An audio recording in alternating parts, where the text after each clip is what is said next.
¿Cómo se construye una de las 10 economías más grandes del planeta partiendo de un árbol de tinte rojo y un sistema de explotación colonial absoluto? Imaginen un territorio que no fue diseñado para ser un país, sino para funcionar como una gigantesca empresa comercial destinada a saciar el apetito de Europa. Desde los densos bosques de palo Brasil hasta la sofisticada frontera del agronegocio y la banca digital del siglo XXI, la historia económica de Brasil es una narrativa de ciclos de euforia, crisis devastadoras y una búsqueda incansable de modernización. Piense en lo siguiente. ¿Por qué una nación con recursos naturales virtualmente infinitos ha pasado siglos luchando contra la hiperinflación y la desigualdad estructural?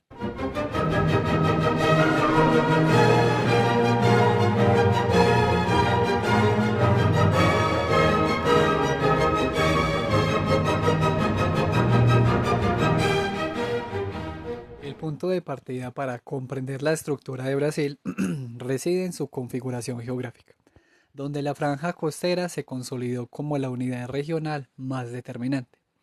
Esta zona de clima tropical, caracterizada por lluvias abundantes y suelos de una fertilidad excepcional, funcionó como la base estratégica para la agricultura y el núcleo desde el cual se irradió toda la colonización. Si se observa hacia el interior, el panorama cambia drásticamente. El noreste presentaba regiones semiáridas con escasa aptitud agrícola, mientras que la meseta centro-meridional ofrecía climas templados por la altitud y una vasta riqueza en recursos minerales. En el extremo norte, la cuenca amazónica permitía una penetración fluvial sencilla, aunque la densidad de la selva ecuatorial se convirtió en un obstáculo natural impotente, o imponente más bien. Un factor crítico en este escenario fue el encuentro con las poblaciones indígenas. A diferencia de las civilizaciones de México o Perú, los nativos aquí eran grupos dispersos con un nivel de organización distinto, lo que provocó que no se sometieran con facilidad al trabajo sedentario. La resistencia o el trágico diezmado de estas poblaciones marcaron el inicio de una dinámica laboral compleja.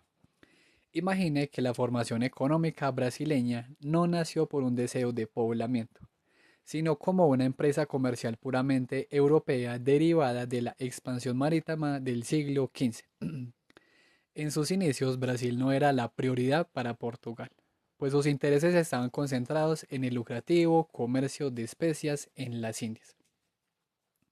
Sin embargo, a diferencia de otros enclaves comerciales, en suelo americano surgió la necesidad de establecer un poblamiento efectivo para organizar la producción.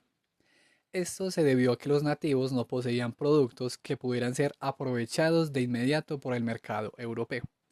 Así, la colonización en las zonas tropicales adquirió el carácter de una vasta explotación de recursos naturales diseñada para el beneficio del comercio transatlántico.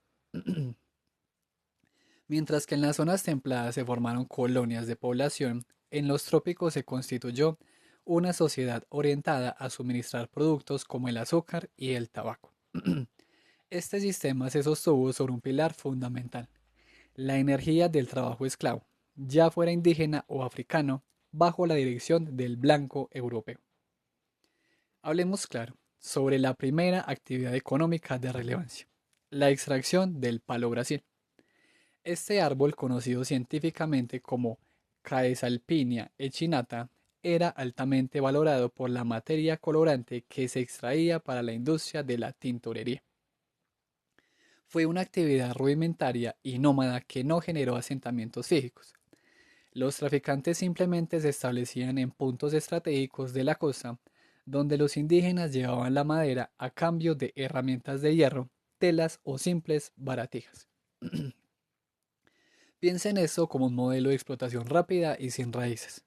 Desde el año 1501, la corona portuguesa declaró esta actividad como un monopolio real, lo que obligaba a cualquier interesado a obtener concesiones oficiales. No obstante, la autoridad portuguesa fue desafiada constantemente. A pesar de lo establecido en el Tratado de Tordesillas, los franceses mantuvieron un tráfico activo en la costa, lo que derivó en enfrentamientos armados y la creación de fortines temporales. Esta etapa inicial llegó a su fin debido al agotamiento de los bosques costeros tras décadas de tala intensiva.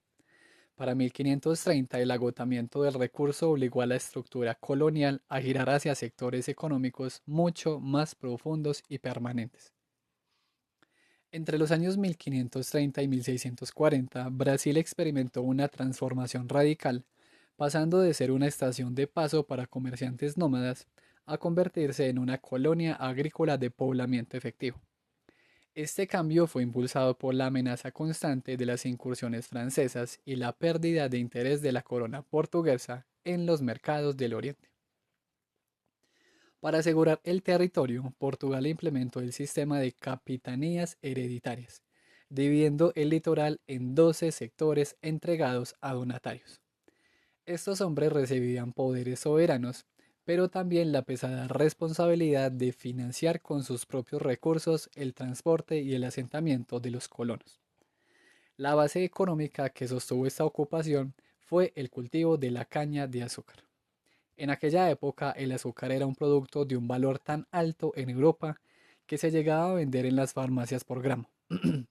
Las condiciones de la costa, con su clima cálido y húmedo, sumadas a la fertilidad de los suelos en el extremo noreste, particularmente en Pernambuco y el Reconcayo bahiano, garantizaron el éxito de esta industria.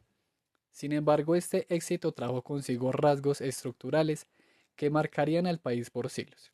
El primero fue el latifundio. La producción de caña exigía extensiones inmensas de tierra para ser rentable, lo que requería un esfuerzo coordinado de cientos de personas para dominar tierras vírgenes. Esto dio lugar a una monocultura absoluta, donde la economía se concentró tanto en el azúcar que se impidió el desarrollo de otras producciones. El centro de esta vida era el engenio o ingenio, que no debe entenderse solo como una fábrica.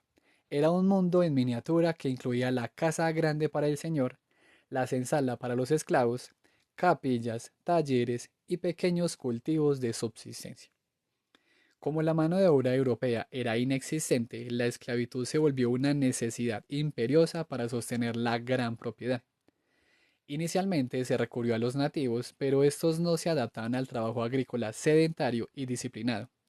Su resistencia frontal derivó en guerras violentas y en las famosas bandeiras, expediciones que se internaban en el continente para capturar indígenas, lo cual, irónicamente, ayudó a expandir las fronteras portuguesas más allá de lo imaginado. Finalmente, la esclavitud africana resolvió el problema laboral. A pesar de que el costo de un esclavo era elevado y la mortalidad en el transporte era devastadora, pues solo el 50% de las personas llegaban con vida a la costa, su eficiencia y la experiencia previa de Portugal en el tráfico atlántico consolidaron este sistema de Bahía y Pernambuco, en Bahía más bien, en Bahía y Pernambuco. A la sombra de esta gran maquinaria de exportación surgieron actividades secundarias pero vitales. La agricultura de subsistencia dedicada a la mandioca, el maíz y el frijol siempre ocupó un segundo plano. Esto provocó crisis crónicas de hambre en las ciudades, ya que los grandes señores preferían utilizar cada metro cuadrado de tierra fértil para plantar caña en lugar de alimentos. Por otro lado, la ganadería fue empujada hacia el interior, el certado al no poder competir con los suelos de la costa. En el noreste semiárido se desarrolló una sociedad distinta, dispersa y basada en el trabajo de hombres libres, los vaqueiros, cuyas haciendas proveían de carne y fuerza de tracción a los ingenios costeros. Del mismo modo, el tabaco comenzó a ganar terreno en el siglo XVII, convirtiéndose en una pieza clave no solo para el consumo, sino como moneda de cambio para adquirir más esclavos en África. Este equilibrio se vio alterado entre 1580 y 1640 durante la Unión Ibérica, cuando las coronas de España y Portugal se unificaron. Este periodo, marcado también por las invasiones holandesas, obligó a Portugal a centralizar su política y a explotar la colonia con una intensidad aún mayor para compensar las pérdidas en Asia. Lo que comenzó como un archipiélago de factorías terminó consolidando la ocupación de casi todo el territorio que hoy conocemos como Brasil, borrando en la práctica las líneas del Tratado de Tordesillas mientras los colonos avanzaban sobre dominios teóricamente españoles. Tras la restauración de la independencia de Portugal frente a España en 1640, el escenario para Brasil cambió drásticamente. Al perder definitivamente el control del comercio asiático, la corona portuguesa volcó toda su atención y urgencia sobre el territorio americano, que pasó a ser su posesión más valiosa. Esta dependencia absoluta obligó a la metrópoli a implementar una política de explotación mucho más intensa. No se trataba solo de extraer recursos, sino de fomentar un éxodo masivo desde Portugal hacia la colonia, buscando en las nuevas tierras los medios de subsistencia que el reino ya no podía garantizar. Para asegurar este control, el sistema político y administrativo sufrió una transformación profunda. Imagine que el relativo liberalismo de los primeros años fue sustituido por una centralización de hierro. Los antiguos señores de las capitanías perdieron su autonomía, siendo subordinados a gobernadores nombrados directamente por el rey. Hacia mediados del siglo XVIII, todas las capitanías habían retornado al dominio directo de la corona. Incluso la política local se vio intervenida. Las autoridades de las ciudades perdieron su poder frente a los jueces de fora, magistrados designados desde Lisboa para vigilar los ayuntamientos. Este control se extendió a la economía mediante un régimen de monopolios estrictos. Se crearon compañías privilegiadas como la Compañía de Maranhão y Para, y se prohibió tajantemente el comercio con extranjeros o el desarrollo de industrias locales de hierro o textiles finos. El objetivo era claro: Brasil debía ser un mercado cautivo para los productos del reino.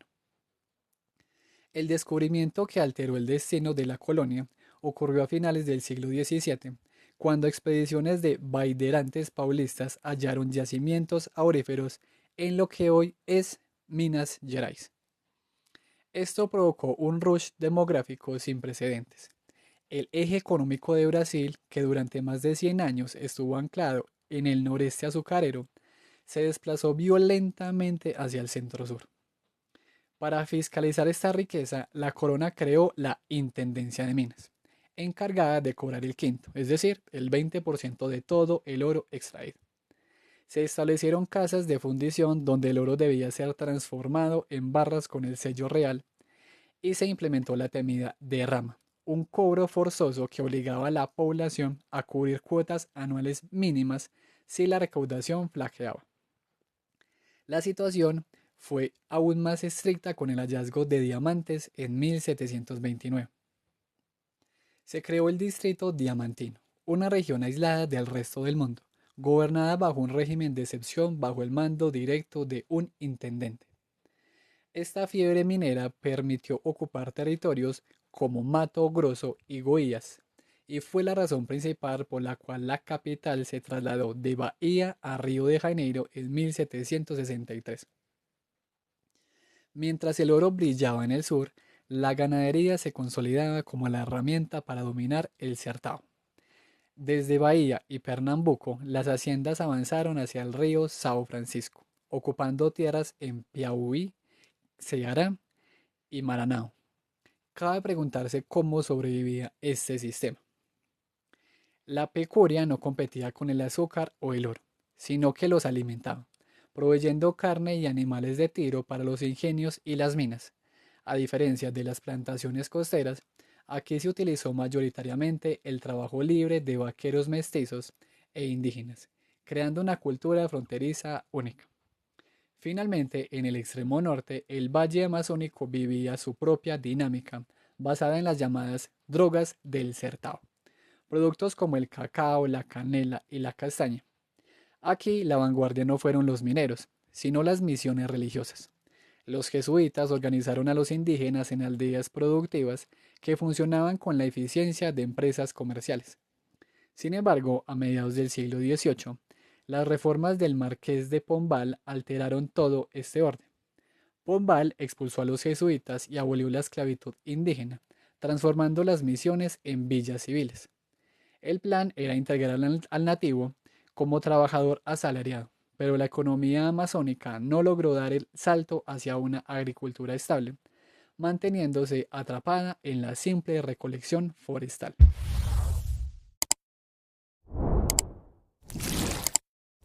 El periodo comprendido entre 1770 y 1808 representa la fase de mayor madurez del sistema colonial brasilero.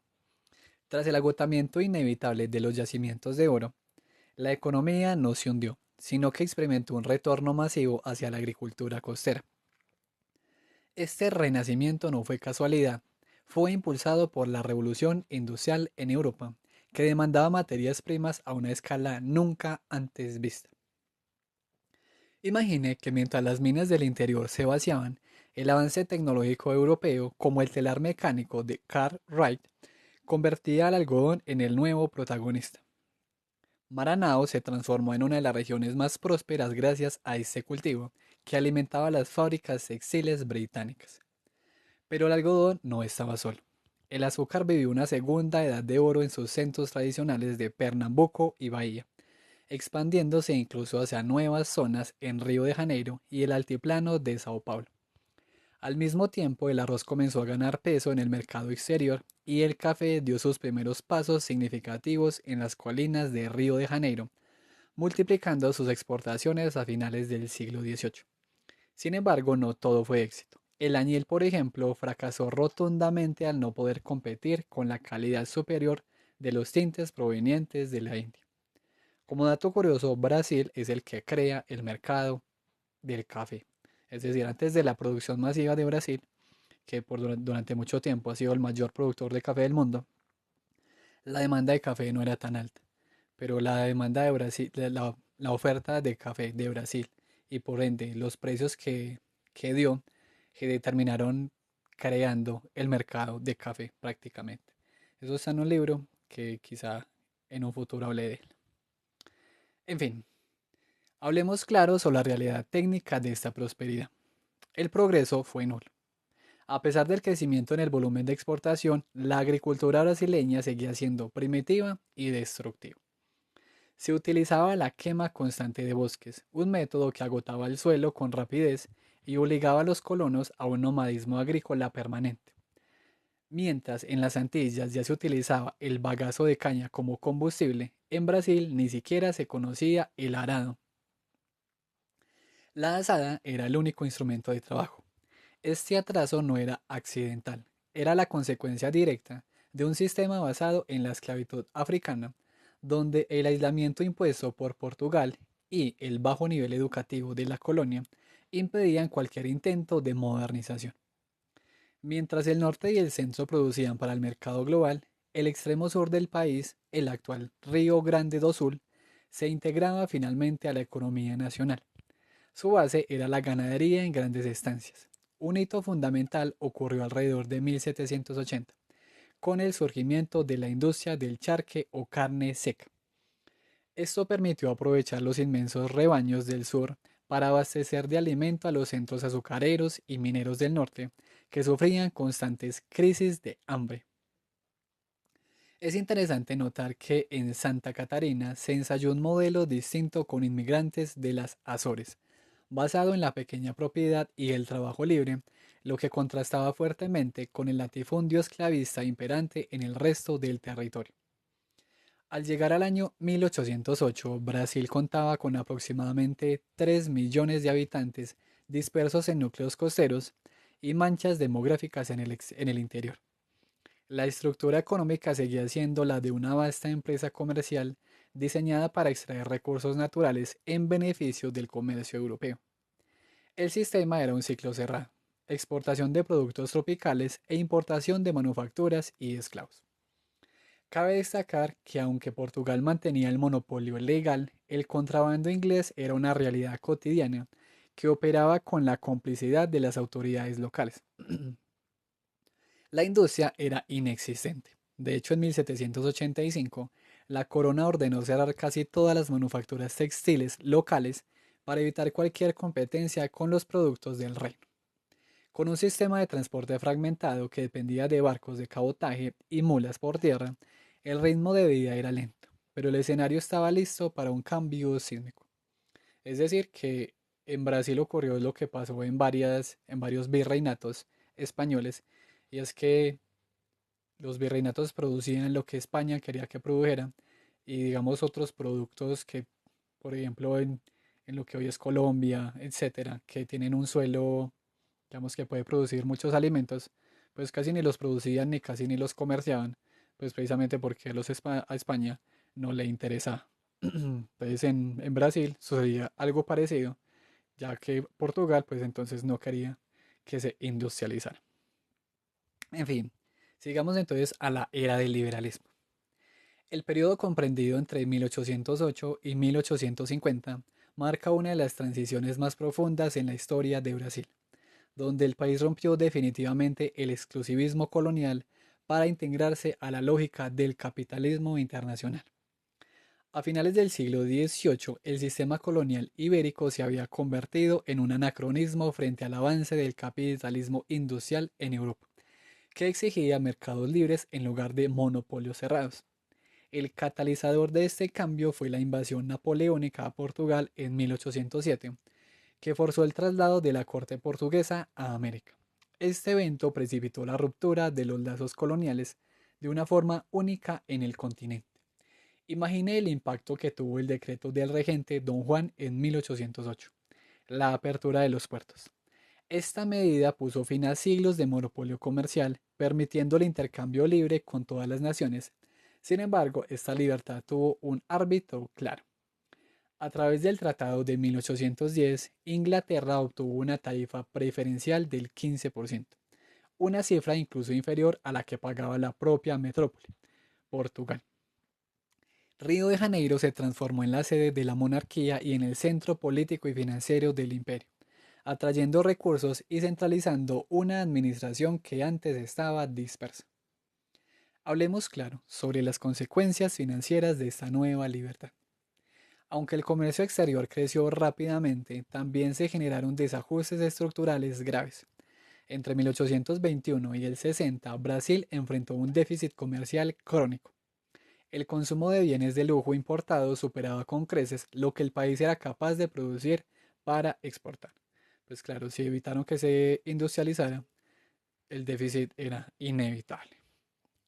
Para cubrir este agujero y sostener una administración pública costosa, el Estado recurrió a préstamos externos, principalmente británicos, y a la emisión descontrolada de papel moneda, lo que provocó evidentemente una depreciación constante de la moneda local, el milreis.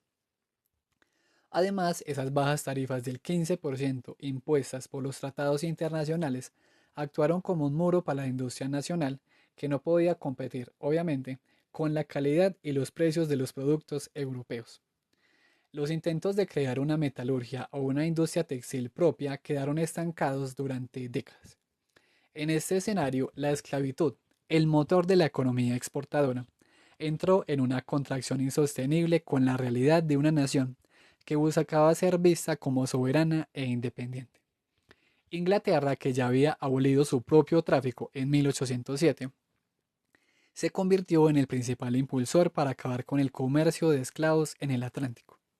En Brasil, la respuesta inicial fue la Ley del 7 de noviembre de 1831, conocida popularmente como una ley para inglés ver, ya que las autoridades la ignoraron sistemáticamente. De hecho, la importación de africanos alcanzó niveles récord, superando los 50.000 personas anuales para abastecer el creciente auge del café. La tensión llegó a su punto máximo con el Bill of Verdun en 1845, una ley británica que autorizaba unilateralmente a su marina a capturar barcos negreros como si fueran piratas, incluso en aguas brasileñas.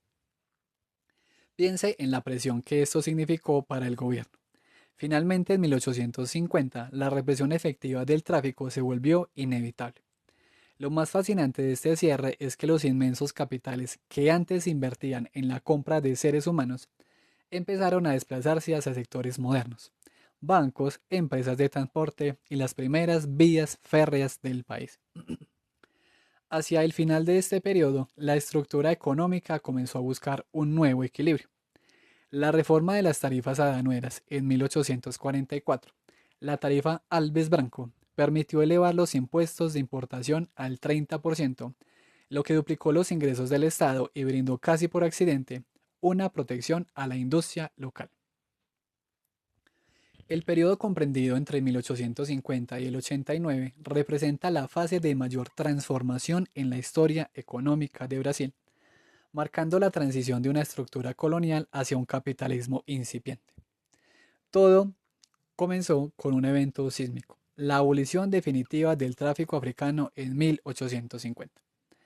Este hecho no solo fue una cuestión humanitaria o política, sino que actuó como un catalizador económico brutal al liberar inmensos capitales que antes se inmovilizaban en la compra de seres humanos, desencadenando fuerzas renovadoras que el país no había conocido hasta entonces. Durante esta etapa, Brasil experimentó una auténtica revolución en la distribución de su riqueza. Se produjo un desplazamiento definitivo de la primacía económica desde las viejas regiones agrícolas del norte, dominadas por el azúcar y el algodón, hacia el centro-sur, específicamente hacia Río de Janeiro, Minas Gerais y sobre todo Sao Paulo. El café se consolidó como el producto soberano, llegando a representar más del 70% de todas las exportaciones nacionales. Su expansión comenzó en el Valle del Paraíba, donde la riqueza acumulada creó una nueva y ostentosa élite social. Sin embargo, el uso de técnicas agrícolas depredadoras agotó los suelos rápidamente, obligando a la onda verde del café a migrar hacia el oeste paulista, donde las tierras fértiles de Terra Roxa permitieron una productividad sin precedentes. Mientras el sur florecía, el norte se estancaba, incapaz de competir con el azúcar de remolacha europeo y el algodón estadounidense, y asfixiado por la falta de mano de obra barata. Para los que no lo sepan, hubo en el siglo XIX una búsqueda de otras fuentes azucareras, porque Europa no quería comprar azúcar producida por esclavos. Y pues también era como un tema de lo que hoy llamaríamos geopolítico. Europa no quería depender del azúcar de los ingleses o bueno de otros lugares, sino que quería poder producir el azúcar ellos mismos aunque fuera más caro. Eso ya yo lo toqué en un libro, o bueno, en un video más bien, basado en un libro de Ulve Bosman que trata el tema de la historia del azúcar. Imagine el dinamismo de este nuevo equilibrio económico. La estabilidad lograda tras 1850 permitió un progreso material inédito. Los capitales liberados del tráfico de esclavos se desviaron hacia la creación de bancos, empresas industriales, seguros y la navegación a vapor. Fue entonces cuando se inició la construcción de las primeras vías férreas en el 54. Se tendieron líneas telegráficas y se modernizaron los puertos para dar salida a la producción cafetalera. Para 1850, obviamente Inglaterra ya tenía miles, yo diría decenas de miles de kilómetros en vías férreas. Y en el 54 apenas Brasil iba a comenzar. Pero hablemos claro, este progreso tenía un precio. Brasil dependía fuertemente de las finanzas internacionales, principalmente las británicas, a través de préstamos públicos y el control del mercado cambiario. Aunque el café generaba superávits comerciales constantes desde 1860, el servicio de la deuda externa se convirtió en una carga pesada que condicionaba la soberanía económica del imperio. Recordemos que la potencia del siglo XIX es precisamente los ingleses. La crisis del sistema esclavista fue el trasfondo dramático de este periodo. Al prohibirse el tráfico en el 50, el sistema servil quedó herido de muerte, ya que la población esclava en Brasil tenía un crecimiento vegetativo negativo y dependía exclusivamente del flujo externo para mantenerse. Es decir, básicamente el número de esclavos no aumentaba naturalmente por reproducción, sino que crecía era por los nuevos esclavos que traía. Ante la escasez de brazos se intentó atraer inmigrantes europeos. El primer ensayo fue el sistema de aparcería, como el famoso caso de la hacienda ubicada, pero fracasó debido al trato semifeudal que los hacendados daban a los colonos. Eso también lo tratamos en el libro de la historia del azúcar, y es que cuando se abolió la esclavitud en muchos países del mundo, lo que hicieron muchos fue atraer a migrantes de otros países, pero en realidad lo que querían era casi que tratarlos como esclavos igualmente. O sea, como una segunda esclavitud básicamente. Esta vez ya no a los africanos, sino asiáticos y bueno, otros pueblos del mundo. No fue hasta 1870 cuando el Estado asumió el costo del transporte, atrayendo masivamente inmigrantes italianos hacia Sao Paulo. Allí el trabajo asalariado demostró ser mucho más eficiente para la gran producción que el modelo esclavista. La presión internacional y el creciente movimiento abolicionista interno forzaron leyes intermedias como la de ventre libre en el 71 o la de sexagenarios en el 85.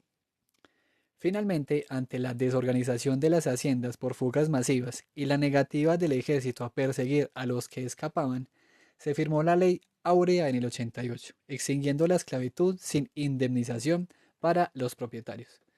Es decir, Brasil como que vivió algo parecido a lo que otros países, y es que digamos que formalmente se abolió la esclavitud, pero pues como que igual seguía de cierta manera existiendo, ¿no?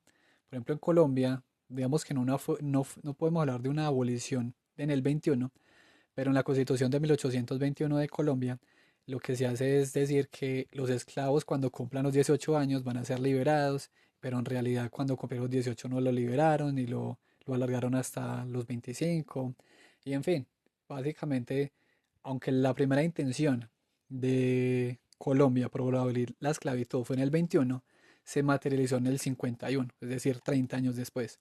Entonces aquí en los 50 en teoría se abolió la esclavitud, pues en el libro no se aborda, digamos, el proceso completo, habría que buscarlo bien, pero pues ya que el libro dice que como que hubieran, como, o por lo menos las fuentes, eh, dice que a pesar de la abolición de la esclavitud, como que todavía había haciendas que tenían esclavos y todo eso, entonces lo que se deduce es que también fue un proceso no igual al colombiano, pero similar, o sea, como que listo, se va a acabar con la esclavitud, pero debió haber un proceso por el cual esto como que no se dio del todo. Sigamos. Al caer la monarquía, entonces en el 89, Brasil se había remodelado materialmente. El país alcanzó los 14 millones de habitantes y ciudades como Río de Janeiro y Sao Paulo comenzaron a modernizarse bajo estándares europeos. Surgió una pequeña pero vibrante industria textil y de alimentos, estimulada por las tarifas proteccionistas y la desvalorización de la moneda. El proletariado industrial brasileño nació de esa población libre y pobre que no encontraba lugar en el viejo binomio entre señor y esclavo. Sin embargo, pese al brillo de este reino del café, la economía seguía siendo vulnerable por su carácter monocultor y su dependencia del crédito extranjero. La incapacidad del imperio para reformar sus bases más arcaicas y adaptarse plenamente al dinamismo de la nueva burguesía cafetalera acabaría facilitando su caída y el nacimiento de la República. Igual en Europa, cuando, cuando pasamos del sistema, o bueno, cuando pasaron ellos del sistema feudal al capitalista, también hubo cierta resistencia de la élite. De hecho, fueron nuevos empresarios los que generan esa transición hacia el capitalismo. O sea, no fueron los señores feudales precisamente. Y también más adelante no fueron precisamente los más adinerados los que impulsaron en gran parte la revolución industrial, sino nuevas personas adineradas o que eran comerciantes, en fin. Sigamos entonces con la República. El periodo de la República Burguesa entre el 89 y 1930 representa tanto el apogeo como la crisis final del sistema económico, basado en la exportación de productos primarios. El advenimiento del régimen republicano rompió las fórmulas políticas conservadoras del imperio y desató una ansia de lucro antes reprimida. Imagine que el nuevo régimen elevó la especulación mercantil a la categoría de valor social, alineando al país con la lógica del capitalismo financiero internacional. Esta transición se manifestó violentamente entre 1889 y 1891 con el ensilamiento, una fiebre especulativa alimentada por emisiones masivas de papel moneda. El resultado fue un desastre financiero, ¿cómo no? Se crearon miles de sociedades fantasmales con capitales ficticios. La moneda se devaluó drásticamente y el país cayó en una desorganización que solo se mitigó en 1898 con el Funding Loan, un acuerdo con acreedores ingleses que impuso una austeridad férrea a cambio de una moratoria en la deuda. Hablemos claro sobre el motor de este periodo, el café. Consolidado como el eje absoluto, llegó a representar hasta el 70% de las exportaciones. La producción abandonó definitivamente las zonas agotadas del Valle del Paraíba para conquistar las tierras vírgenes y fértiles del oeste paulista y el norte de Paraná, conocidas como Terra Roxa. Sin embargo, este crecimiento desmesurado provocó crisis recurrentes de superproducción. Para defender los precios, el Estado intervino en 1906 mediante el Convenio de Taubaté, comprando excedentes con préstamos extranjeros para retirarlos del mercado y forzar el alza de los precios. Este sistema de defensa permanente se institucionalizó en 1924, pero la acumulación masiva de inventarios y el crack del 29 en Nueva York provocaron el colapso definitivo. Los precios se hundieron y la ruina alcanzó a los poderosos hacendados del café. Es decir, básicamente durante décadas, a punta de deuda, compraron el excedente para que el precio del café se mantuviera más o menos estable. Eso benefició a otros productores de café, como Colombia, por ejemplo, pero Colombia no tuvo que pagar los costos económicos que eso generó. Pero pues en un momento, con el crack del 29 precisamente, pues ya no llegaron más préstamos porque precisamente Estados Unidos estaba en una crisis y usted en plena crisis no se va a poner a prestar plata, o por lo menos no tiene tanta. Entonces, pues si el exceso de oferta de café se compraba con deuda y ahora ya nadie presta, no hay deuda, no hay cómo controlar ese excedente. Y entonces lo que pasó es que el precio del café se desmoronó. Y si el 70% de las exportaciones brasileñas son café y el precio cae, estamos en problemas. En fin, a la par de este gigante, otras regiones vivieron breves momentos de gloria. En la Amazonía, la demanda mundial de neumáticos generó el auge del caucho entre 1880 y 1910, atrayendo a miles de migrantes del noreste. No obstante, este ciclo colapsó tras 1912, cuando las plantaciones británicas en Asia empezaron a producir de forma más técnica y barata. Eso también tiene algo de geopolítica, diríamos hoy, ya que listo, esta zona era muy buena produciendo caucho, pero pues de cierta manera los países no quieren depender de otras zonas que no sean las suyas. Entonces, pues ya que ellos tenían colonias, pues ¿por qué no producir en las colonias de ellos? Les va a salir más barato y en términos estratégicos es mejor. Entonces, mientras tanto, en el noreste el sector azucarero se vio obligado a volcarse al mercado interno ante la competencia del azúcar de remolacha europea, consolidando las usinas o grandes fábricas mecanizadas que absorbieron los antiguos ingenios familiares. Como vimos en el video de la historia del azúcar, la producción de azúcar es una pelea constante. Y pues como ya les mencioné, en términos geopolíticos o estratégicos, Europa quería producir remolacha, digo, producir azúcar a partir de la remolacha, aunque fuera más cara que la caña de azúcar, pero pues en términos estratégicos les convenía más, evitaban que fuera azúcar producida por esclavos, pero esto evidentemente entonces afectó a Brasil. Cabe preguntarse entonces cómo se sostuvo esta expansión sin la esclavitud. La solución fue la inmigración masiva. El Estado de Sao Paulo subvencionó el transporte de millones de europeos, principalmente italianos, que llegaron para trabajar como colonos asalariados. Este flujo de trabajadores libres, con mayor capacidad de consumo y nivel técnico, fue el motor que permitió la creación de un mercado interno real. Fue bajo esta sombra que nació la industria brasilera. Las dificultades para importar productos durante la Primera Guerra Mundial estimularon un proceso de sustitución de importaciones en textiles y alimentos. Sin embargo, la industria seguía siendo dependiente, pues necesitaba importar toda su maquinaria y tecnología. El peso del capital extranjero se volvió asfixiante. Firmas británicas y norteamericanas pasaron a controlar servicios públicos como la luz, el gas y los transportes, además del sistema bancario. Piensa en esto. La deuda externa saltó de 30 millones de libras en el 89 a casi 90 millones en 1910. Hacia 1930 el sistema entró en una crisis irreversible, la dependencia de un solo producto, el agotamiento de las tierras y una deuda impagable revelaron la fragilidad de una economía que creció hacia afuera, pero que no se estructuró para satisfacer las necesidades de su propia población. La revolución entonces de 1930 no fue solo un cambio de gobierno, fue el certificado de defunción del viejo modelo, donde los hacendados del café dictaban el destino de la nación.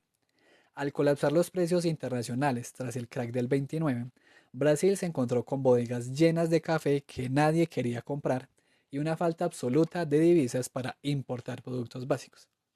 Piense en esto. El país se vio obligado a producir internamente lo que ya no podía comprar afuera. Bajo el liderazgo de Getúlio Vargas, el Estado dejó de ser un simple vigilante de los intereses agrarios para convertirse en el motor principal de la economía. Se abandonó, se abandonó la fe ciega en el mercado y se abrazó la industrialización por sustitución de importaciones, que como ya vimos en un video sobre la economía latinoamericana, esto pasó en varios países.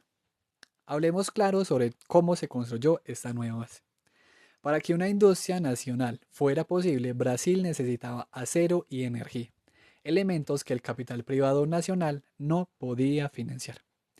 En 1941, en plena Segunda Guerra Mundial, se fundó la Compañía Siderúrgica Nacional tras complejos acuerdos diplomáticos con Estados Unidos. Imagine la importancia estratégica de este paso. Por primera vez, el país dejaba de depender totalmente de la tecnología extranjera para las infraestructuras básicas. A esto le siguió la creación de la compañía Vale do Rio Doce para la explotación de minerales y más tarde, en 1953, el nacimiento de Petrobras bajo el lema El petróleo es nuestro.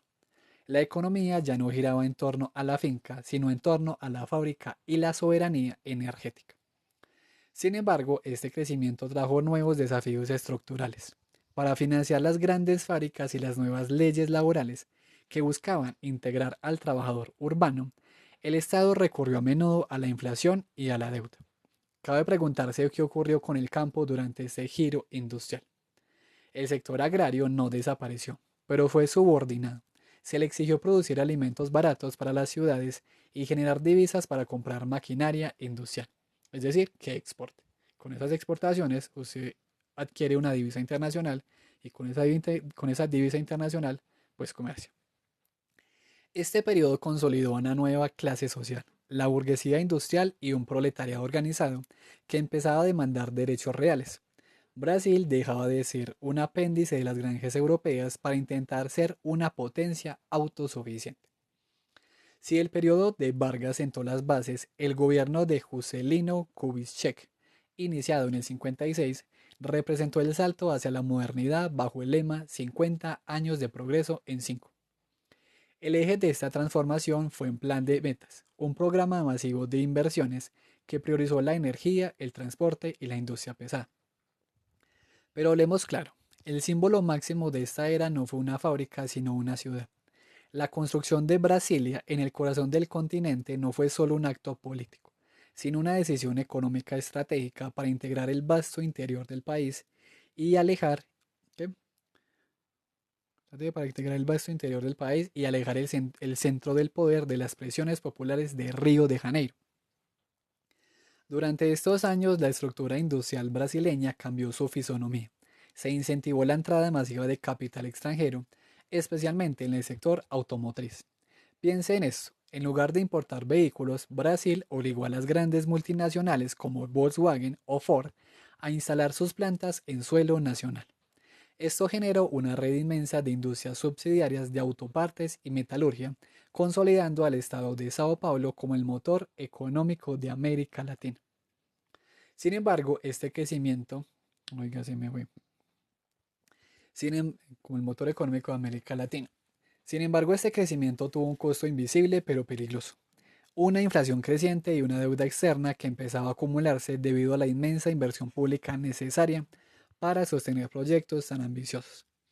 Tras la inestabilidad política que desembocó en el golpe militar del 64, la economía entró en una nueva fase de control estricto bajo un modelo conocido como el milagro económico, entre el 68 y el 73.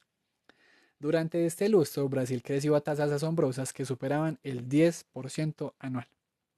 Imagine el optimismo de una nación que veía multiplicarse sus carreteras, como la Transamazónica, y sus grandes obras hidroeléctricas como Itaipú, que se convirtió en la mayor del mundo en su momento. La estrategia fue clara: exportar a toda costa, controlar los salarios para mantener la competitividad y atraer créditos internacionales baratos que inundaban el mercado mundial en ese entonces. Sin embargo, este milagro fue en gran medida un espejismo de deuda y desigualdad. Mientras las cifras macroeconómicas brillaban, el poder adquisitivo de los trabajadores se estancaba y la brecha entre ricos y pobres se ensanchaba dramáticamente. Cabe preguntarse qué ocurrió cuando el escenario internacional cambió. En 1973 y el 79, las crisis del petróleo golpearon duramente a una industria que dependía totalmente del combustible importado. Para no frenar el crecimiento, el régimen militar decidió huir hacia adelante, endeudándose aún más para financiar el segundo Plan Nacional de Desarrollo, buscando la autosuficiencia en bienes de capital e insumos básicos. Pero para finales de la década de 1970, el dinero barato se acabó. Los intereses mundiales subieron y Brasil se encontró con una deuda impagable y una inflación que empezó a salirse de control. Básicamente la crisis de deuda de los 80, del cual también ya hay video. Los años 80 en Brasil no comenzaron con promesas, sino con un ajuste de cuentas histórico. El modelo de crecimiento basado en el crédito externo barato se desmoronó cuando la Reserva Federal de los Estados Unidos elevó las tasas de interés, provocando que la deuda brasileña se multiplicara de la noche a la mañana. En 1982, tras la crisis de pagos de México, los mercados internacionales cerraron el grifo del financiamiento para toda América Latina. Brasil entró entonces en lo que los economistas denominan la década perdida, un periodo donde el crecimiento económico se estancó y el país se vio obligado a enviar gran parte de su riqueza al exterior solo para pagar los intereses de la deuda. Hablemos claro sobre el síntoma más doloroso de esta crisis, la hiperinflación. Al no tener acceso a crédito externo y con un déficit público galopante, el Estado recurrió a la emisión de moneda para cubrir sus gastos. Piense en la angustia de un ciudadano que veía cómo los precios en los supermercados cambiaban 2 o 3 veces en un mismo día. El dinero quemaba en las manos. La inflación pasó de ser un problema técnico a una patología social que destruyó el horizonte de planificación de las familias y las empresas. En su punto más crítico, la inflación anual llegó a superar el 2000%, una cifra que parece de ficción, pero que fue la realidad cotidiana de millones de brasileños. Y eso que ya hemos visto inflaciones bastante altas, por ejemplo en Chile. Para intentar frenar este incendio, se sucedieron diversos intentos fallidos de estabilización. Imagine el caos de vivir en un país que cambió de moneda 5 veces en menos de una década. El Plan Cruzado en 1986 fue el más famoso. Se congelaron precios y salarios por decreto, lo que generó una euforia inicial de consumo, pero terminó en un desabastecimiento masivo y un mercado negro de productos básicos. Otros intentos, como el Plan Bresser o el Plan Verano, corrieron la misma suerte. El punto de máxima desesperación llegó en 1990 con el Plan Collor, que ejecutó una medida sin precedentes en una democracia: el bloqueo de las cuentas de ahorro y activos financieros de toda la población para secar la liquidez del mercado. Fue un golpe devastador para la confianza en las instituciones. Cabe preguntarse cómo sobrevivió la industria en este entorno. A pesar del caos, Brasil ya era una de las 10 economías más grandes del mundo, pero su industria se volvió defensiva, volcándose al mercado interno y perdiendo el tren de la revolución tecnológica que ocurrió en el resto del planeta. La infraestructura, que había sido el orgullo de las décadas anteriores, comenzó a deteriorarse por falta de inversión. Sin embargo, este periodo de dolorosa transición económica fue también el de la redemocratización del país, lo que sentó las bases políticas para que finalmente se pudiera diseñar una solución técnica y socialmente viable al problema de la moneda. A mediados de los años 90, Brasil se encontraba exhausto tras décadas de experimentos económicos fallidos. Sin embargo, en el 94 nació el Plan Real, un proyecto que no se basó en congelamientos milagrosos de precios, sino en una sofisticada ingeniería financiera liderada por un equipo de economistas bajo el mando de Fernando Enrique Cardoso. El pilar del éxito fue la creación de la URB, Unidad Real de Valor, una moneda virtual que servía de referencia para todos los precios antes de que el real físico entrara en circulación. Piensa en esto como un periodo de educación financiera para toda una nación. La URB permitió que la gente recuperara la noción del valor real de las cosas, eliminando de golpe la inercia psicológica de la inflación. Hablemos sobre el impacto de esta estabilidad. Por primera vez en generaciones, los sectores más pobres de la población pudieron planificar su consumo y acceder al crédito. El real nació como con una paridad fija respecto al dólar, lo que trajo una avalancha de productos importados baratos que obligaron a la industria nacional a modernizarse o perecer. Fue entonces cuando Brasil abrazó plenamente la globalización. El Estado, que hasta entonces era el dueño de los servicios básicos, inició un proceso masivo de privatizaciones en sectores estratégicos como las telecomunicaciones, la energía y la minería, incluyendo la emblemática venta de la compañía Vale do Rio Doce. El objetivo era reducir el déficit público y atraer inversiones tecnológicas que el Estado ya no podía financiar. Con la llegada del nuevo milenio y el ascenso de Luis Ignacio Lula da Silva en 2003, la economía brasileña entró en una fase de optimismo sin precedentes impulsada por el boom de las materias primas o commodities. La creciente demanda de China por soja, hierro y petróleo disparó las exportaciones brasileñas. Imagine la escala de esta bonanza. Brasil no solo estabilizó su balanza comercial, sino que acumuló reservas internacionales masivas, dejando de ser un deudor crónico del Fondo Monetario Internacional para convertirse en un acreedor global. Esta riqueza se canalizó hacia ambiciosos programas sociales como Bolsa Familia, que sacaron a millones de personas de la pobreza extrema y crearon una nueva clase media consumidora que dinamizó el mercado. Sin embargo, este periodo de vacas gordas ocultó debilidades que resurgían más tarde. El país se volvió extremadamente dependiente de la exportación de productos primarios, sufriendo lo que algunos economistas llaman una desindustrialización prematura. Cabe preguntarse qué ocurrió cuando el viento a favor terminó. La infraestructura seguía siendo deficiente y el costo Brasil, es decir, la carga tributaria y burocrática, dificultaba la competencia internacional de las fábricas locales. Brasil era una potencia emergente, parte del selecto grupo de los BRICS, pero su crecimiento seguía atado a los precios internacionales de los recursos naturales. Al comenzar la segunda década del siglo XXI, Brasil se encontraba en la cima de su optimismo internacional, pero los cimientos de ese crecimiento empezaron a agrietarse. A partir de 2011, bajo la presidencia de Dilma Rousseff, el final del superciclo de las materias primas golpeó directamente los ingresos del país. El gobierno intentó sostener el crecimiento mediante una política de intervención agresiva, otorgando subsidios masivos a la industria y controlando artificialmente los precios de la energía y el combustible. Piensa en esto como un intento de frenar una marea inevitable. La estrategia no solo no evitó la desaceleración, sino que generó un déficit fiscal insostenible y una pérdida de confianza de los inversores. Hablemos sobre la crisis de 2015 y 2016. Brasil sufrió una de las recesiones más profundas de su historia, donde el Producto Interno Bruto se contrajo más del 7% en 2 años. Esta caída no fue solo económica, sino que estuvo profundamente ligada a la inestabilidad política y al estallido de la Operación Lava Jato, que reveló una red de corrupción sistemática entre el Estado y las mayores empresas de infraestructura del país, para sorpresa de nadie. La parálisis de estas grandes constructoras y la crisis en Petrobras detuvieron la inversión pública y privada.